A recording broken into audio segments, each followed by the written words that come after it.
हरे कृष्णा। प्रिय भक्तों, आज मैं आपको ऐसी कहानी सुनाने जा रही हूँ जो हर घर को खुशियों से भर देती है।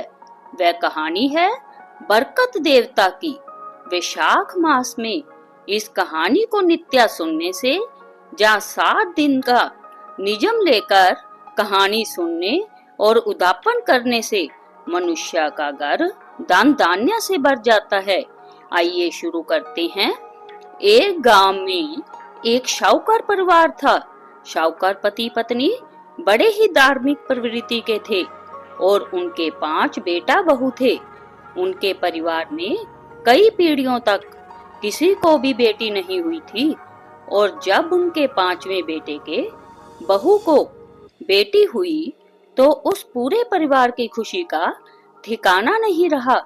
उन्होंने बहुत खुशियां मनाई और पूरे गांव में लड्डू बांटे।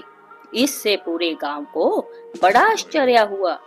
वे कहने लगे कि बेटे के जन्म की खुशी तो हर कोई मनाता है, पर बेटी के जन्म की खुशी भी कोई इस तरह मनाता है क्या? तब उस गांव के मुखिया ने कहा कि हम सभी को तो शाहूकार परिवार से सीख लेनी चाहिए। शाहूकार परिवार के लिए उनकी बेटी किसी रतन से कम नहीं थी, इसलिए परिवार वालों ने उसका नाम रत्नावती रखा। रत्नावती का पूरा परिवार बहुत ही लाड से पालन पोषण कर रहा था। उसकी हर इच्छा को सबसे पहले पूरा किया जाता था। रत्नावती भी अपने परिवार की तरह ही बहुत ही धार्मिक प्रवृत्ति की थी। जब वह बड़ी हुई तो अपने दादी के साथ रोजाना मंदिर जाने लगी। वह भी अपनी दादी के साथ तुलसी, केले, पीपल आदि को सींचती, सभी देवी देवताओं की पूजा करती, भजन कीर्तन करती। एक समय की बात है, जब वैशाख का महीना आया तो शाहूकारनी अपनी पोती के साथ मंदिर में गई। वहाँ बहुत सी औरतें वैशाख महीने की कहानी सुन रही थी, तो दोनों दादी पोती भी वहीं बैठकर कहानी सुनने लगी। अब वह रोज जाकर मंदिर बैठ जाती और कहानियां सुनती। एक दिन कहानी सुनाने वाली ने कहा कि मैं आज आप सबको बरकत की कहानी सुना रही हूँ। इस कहानी को सुनने के लिए 7 दिन व्रत रखें और लगातार रोजाना कहानी सुनने के बाद उद्यापन के लिए विष्णु भगवान के मंदिर में बरकत की कथा का उद्यापन करें। इससे उनके घर में कभी भी धन धान्य की कमी नहीं होगी और घर में हमेशा अन्न धन के भंडार भरे रहेंगे तथा परिवार के पुरुष तथा महिलाओं के हाथों में हमेशा बरकत बनी रहेगी। तब शाहूकारनी ने भी 7 दिन तक कहानी सुनकर व्रत करने का निश्चय किया और रोजाना कहानी सुनने लगी।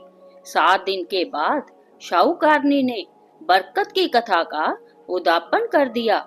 रत्नावती अभी बहुत छोटी थी, तो शाहूकारनी ने उसकी तरफ ध्यान नहीं दिया कि उसे भी उद्यापन करवाना है।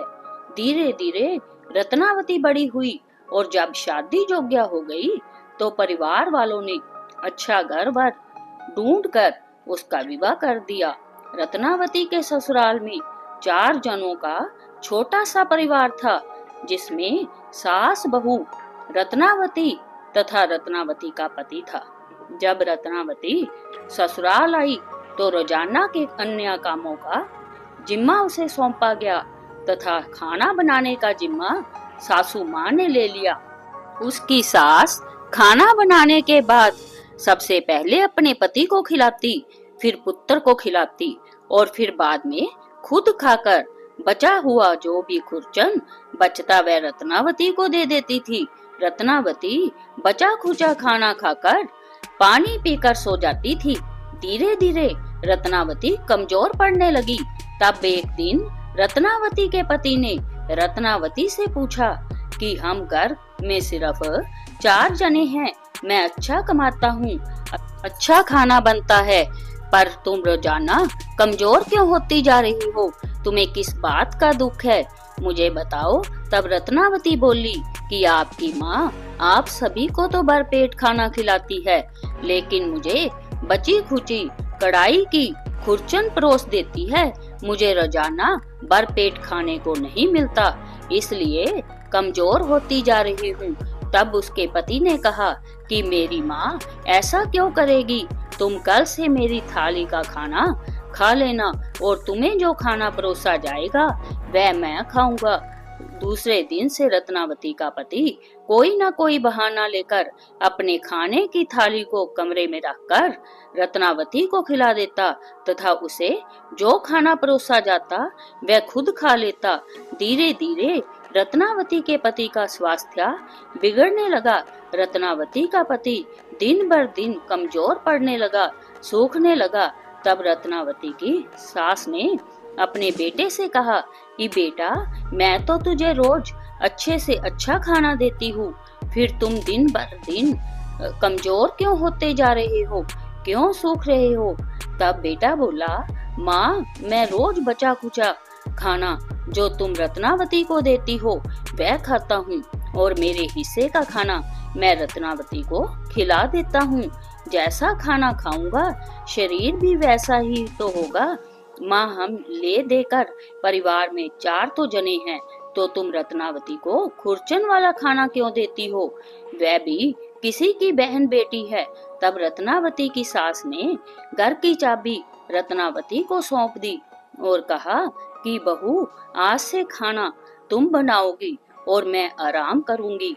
बहुत दिन हो गए मुझे घर का काम करते करते, आज से पूरी रसोई की जिम्मेदारी तुम्हारी है। उस दिन रत्नावती की खुशी का कोई ठिकाना नहीं रहा। उसने ढेर सारा खाना बनाया, तरह तरह के पकवान बनाए। फिर उसने सबसे पहले अपने ससुर को खाना खिलाया, फिर सास को, उसके बाद अपने पति को खाना खिलाया। सबके खाना खा लेने के बाद जब रत्नावती खुद खाना खाने बैठी तो उसे कढ़ाई बिल्कुल साफ मिली। उसे खुरचन भी नसीब नहीं हुई। उस दिन उसे भूखा ही सोना पड़ा। तब उसके पति ने पूछा कि आज तो तुमने खुद खाना बनाया है, आज तो तुमने भरपेट खाना खाया होगा। तब उसने कहा, जब सासू माँ खाना बनाती थी तो मुझे खुरचन तो खाने को मिलती थी, लेकिन आज तो मैंने खुद खाना बनाया।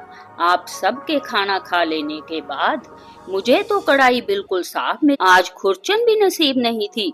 पति को बड़ा आश्चर्य हुआ। उसने कहा, यह कैसे हो सकता है, तुम कल और ज्यादा खाना बनाना।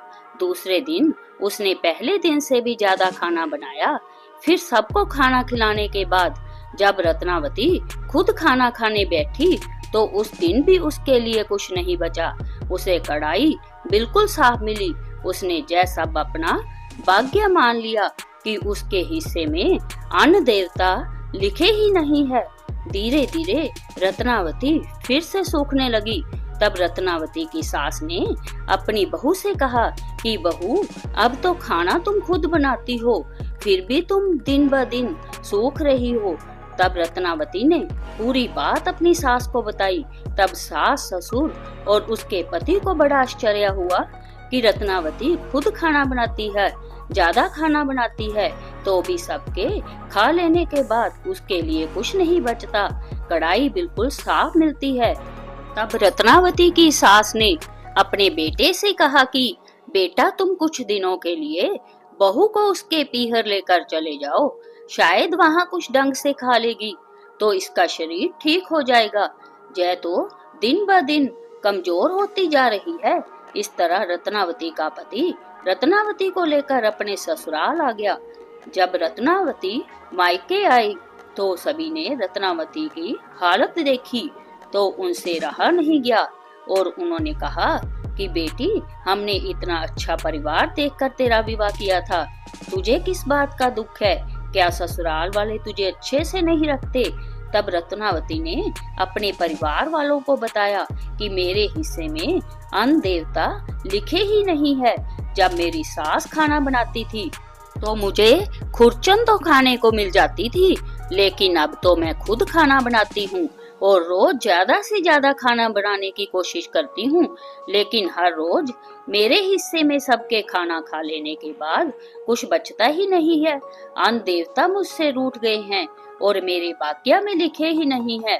तब रत्नावती की दादी को पूरी बात समझ में आ गई। तब रत्नावती की माँ और दादी ने रत्नावती को बरकत की कहानी सुनाने, व्रत करवाने और उद्यापन करवाने का निश्चय किया। दूसरे ही दिन रत्नावती ने अपनी माँ और दादी के साथ बरकत की कहानी सुनी, व्रत किया। इस तरह 7 दिन तक लगातार व्रत करने के बाद 8वें दिन विष्णु भगवान के मंदिर में उसके हाथ से बरकत की कथा का उद्यापन करवाया और फिर वह मायके से बहुत सारा दान लेकर वापस अपने ससुराल आ गई। जब रत्नावती ससुराल आई तो उसने अपनी सास को पूरी बात बताई कि बरकत देवता मेरे से नाराज थे और मेरे ऊपर श्राप लगा था, इसलिए मेरी दादी माँ ने मुझे बरकत की कथा सुनाई और मुझसे 7 दिन तक व्रत करवाया तथा 8वें दिन उद्यापन करवाया। अब आज से मैं आपको कहानी सुनाऊंगी, आप हुंकारा भरना। फिर रत्नावती ने अपनी सास से कहा कि आपने खाना खा लिया क्या? सास ने कहा कि बहू, तू तो भूखी रहती है, हम सब खाना कैसे खा सकते हैं, हम तो तेरे दुख में दुखी हैं।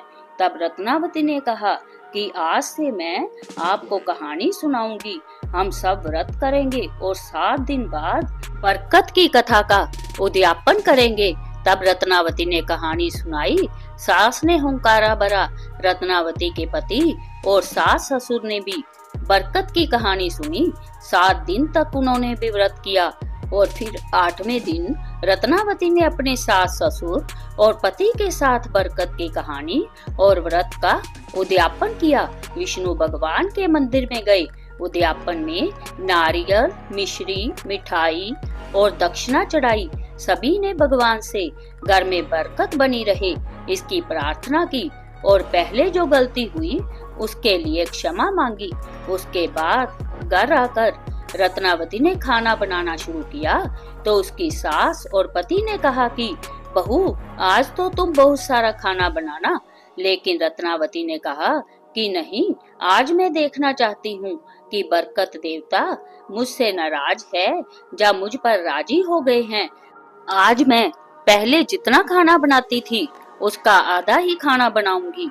उस दिन रत्नावती ने हमेशा से कम ही खाना बनाया और फिर अपने सास ससुर से कहा कि आप खाना खा लीजिए।